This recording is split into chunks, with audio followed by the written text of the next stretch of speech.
لا حول ولا قوة إلا بالله العلي العظيم. أعوذ بالله من الشيطان اللعين الرجيم.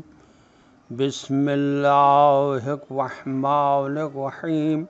فقال الملأ الذين كفروا من قومه ما نراك إلا بشرا مثلنا وما نراك اتبعك إلا الذين هم أراذلنا بادي الرأي وما نرى لكم علينا من فضل بل نظنكم كاذبين. اللهم صل على محمد وآل محمد وعجل فرجهم. السلام علیکم ورحمۃ اللہ وبرکاتہ۔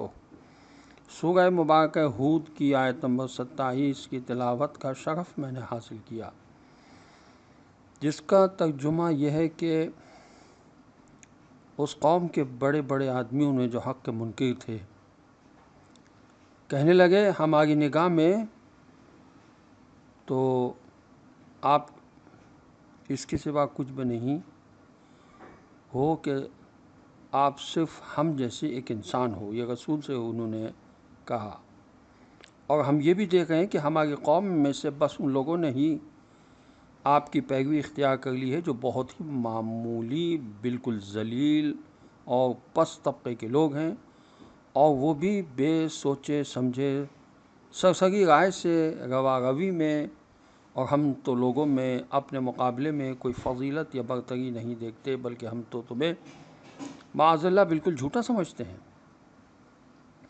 ہر دور میں یہ بحث رہی ہے کہ آیا بشر نبی ہو سکتا ہے؟ عام لوگ بشریت اور نبوت کو ایک دوسرے کی ضد سمجھتے ہیں۔ نبی کے نوری ہونے یا بشر ہونے کی بحث بھی اسی ذہنی اضطراب کا نتیجہ ہے، کیونکہ عام لوگ نوح کو بشریت کی ضد سمجھتے ہیں، اس لیے نبی کے بشر ہونے کو نبی کی توہین سمجھتے ہیں، حالانکہ یہی اصل غلطی ہے۔ یہی وہ غلطی ہے جس کی وجہ سے پچھلی قوموں نے انبیاء علیہ السلام کی نبوت کا انکار کیا۔ اصل میں نوح کی ضد بشریت نہیں بلکہ نوح کی ضد ظلمت ہے۔ بشر نورانی بھی ہو سکتا ہے اور ظلمانی بھی۔ جو بشر خدا کی ہدایات وصول کر سکتا ہے اس سے زیادہ نورانی بشر کون ہو سکتا ہے؟ اور جو لوگ خدا کے باغی اور گناہگار ہوتے ہیں وہ ظلمانی بشر ہوتے ہیں۔ جیسے کفار، مشرکین، منافقین، ظالمین وغیرہ، انسان میں علم یا نورانی پہلو بھی ہے اور جہل یا ظلماتی پہلو بھی ہے۔ نیکی نورانی پہلو ہے اور برائی ظلماتی یا تاریک پہلو ہے۔ نورانی وہ بشر ہے جس میں عیوب کم ہو یا نہ ہو اور علم زیادہ ہو، فضائل و نیکیوں کا حامل ہو۔ ایسے ہی بے عیب لوگ انبیاء علیہ السلام اور اولیاء علیہ السلام کہلاتے ہیں، کیونکہ وہ جہالت، کفر، ظلم، شرک اور گناہوں کی تاریکی سے بالکل پاک صاف ہوتے ہیں، اس لیے نورانی بشر ہوتے ہیں۔ خداوند کریم فرماتا ہے آیت الکرسی میں کہ خدا ایمان لانے والوں کا ولی، مددگار، سرپرست، ہادی ہے۔ وہ ان کو اندھیروں سے نور کی طرف نکالتا ہے، اور جو لوگ کافر ہیں ان کے اولیاء، مددگار، سرپرست، ہادی شیاطین ہیں جو ان کو نور سے نکال کر تاریکی کی طرف لے جاتے ہیں۔ پس شرک، کفر، نفاق، ظلم، گناہ سب تاریکیاں ہیں، اور اسلام، ایمان، ایقان اور عمل صالح کا جتنا غلبہ ہوگا وہ اتنے ہی نورانی بشر ہوتے ہیں۔ ان میں اکمل افراد انبیاء علیہ السلام اور ائمہ معصومین علیہ السلام ہیں۔ نبی یا امام میں ان کے افکار اور اعمال کے لحاظ سے ظلماتی پہلو موجود ہی نہیں ہوتا، اس لیے وہ نور ہی نور ہیں، بلکہ نور علی نور ہے۔ یہ تفسیر انوار النجف میں لکھا ہوا ہے۔ حضرت نوح علیہ السلام کی قوم کا قصور کیا تھا؟ تفسیر صافی میں لکھا ہے کہ حضرت نوح علیہ السلام کی قوم کا قصور یہ بھی تھا کہ انہوں نے حضرت نوح علیہ السلام کو دل سے ماننے والوں کو جو غریب لوگ تھے، فقر و افلاس کی وجہ سے ذلیل سمجھا۔